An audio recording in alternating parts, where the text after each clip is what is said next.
చెప్పుకుంటా తిరుగుతూ ఉంటాం. ప్రయోజనం ఏమైనా ఉంటుందా? ఈ మూలకి ఆ మూలకి ఈ మూలకి క్యాండిల్ వెలిగించకుండా గదిలో తిప్పామనుకోండి, ప్రయోజనం ఉంటుందా? ఉండదు. కాబట్టి ఎంతమంది మరి లోపలికి వచ్చేటప్పుడు అక్కడ ఒక ఆయన ఉన్నాడు కదా, ఆయన హగ్ చేసుకుని వచ్చారు. మీరు వెనక్కి తిరిగితే కనపడ్డా ఆయన. ఆ నైవేద్యం ఎప్పుడైతే మనం తీసుకుని వచ్చామో రాగానే ఇట్లా పట్టుకొని హగ్ చేసుకొని ఇస్తారు. ఆ ఫీల్ రావాలి మనకి లోపలికి వచ్చేటప్పుడు. ఆయన ఎప్పుడు హగ్ చేసుకుంటానికి ఇప్పుడు ఇష్టం లేని వాళ్ళు వచ్చారు అనుకోండి, ఏం చేస్తాం? ఎవరిని హగ్ చేసుకోవటానికి ఎప్పుడైనా 2 చేతులు చాపుతాం? ఇష్టం ఉన్న వాళ్ళని.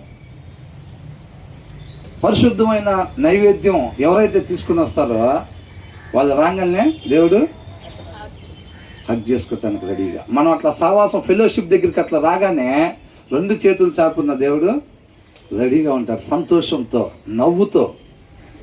అవునా? మనల్ని హగ్ చేసుకోవటానికి. నైవేద్యం లేకుండా వస్తుంటే అవునా? కొంతమంది ఆర్మీలో నుంచి వస్తుంటే వాళ్ళ భర్త ఎప్పుడో 15 సంవత్సరాలు 25 సంవత్సరాల తర్వాత వస్తుంటే వాళ్ళ భర్త ఇటు నుంచి ఏం పరిగెట్టుకుంటూ వెళ్తా ఉంటారు. అటు నుంచి ఆయన చుట్టుకేసారి పడేసి ఆయన కూడా పరిగెత్తుకుంటూ వస్తారు. అవునా కదా? అది నైవేద్యం తీసుకుని వచ్చే వాళ్ళ కొరకు దేవుడు అలా ఉంటాడు. మనం కూడా నైవేద్యం తీసుకుని వచ్చే వాళ్ళు కూడా అలాగే ఉంటారు. ఆల్రెడీ ఆర్మీలో ఇంకొకరు నలుకొని ఉన్నాడు అనుకో, ఆయన నిజంగా భార్య అటు వచ్చి ఆమె అట్లాగే పరిగెట్టుకుంటూ వస్తారు. ఈయన ఫీలింగ్ ఎట్లుంటుంది?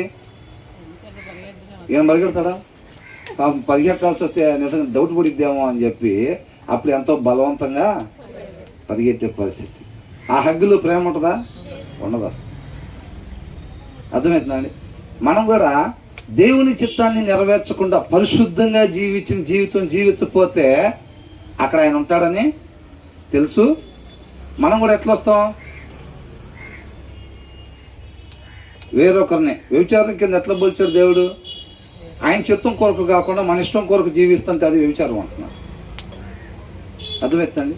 మనం ఆ వారం మొత్తం మన ఇష్టం వచ్చినట్టుగా మన ఇష్ట ప్రకారంగా జీవించి ఇక్కడికి వచ్చేటప్పుడు మనం పరిగెట్టపోతే 2 చేతులు చాపి పరిగెట్టపోతే ఆయన చెప్పాలి, ఆయన ఏమన్నా అనుకుంటాడు. ఎందుకంటే ఆయన రెడీగా ఉంటాడు. పరిశుద్ధంగా జీవించే నైవేద్యం తీసుకుని వచ్చే వాళ్ళని 2 చేతులతో హృదయపూర్వకంగా నిస్వార్థమైన ప్రేమతో హగ్ చేసుకోవటానికి ఆయన రెడీగా ఉంటాడని మనకు తెలుసు. కాబట్టి మన 2 చేతులు చాపి పరిగెట్టకపోతే ఏమన్నా అనుకుంటాడు, డౌట్ పడతాడు అన్నట్టుగా నిజంగానే మన ఇష్టానుసారంగా జీవించి వస్తా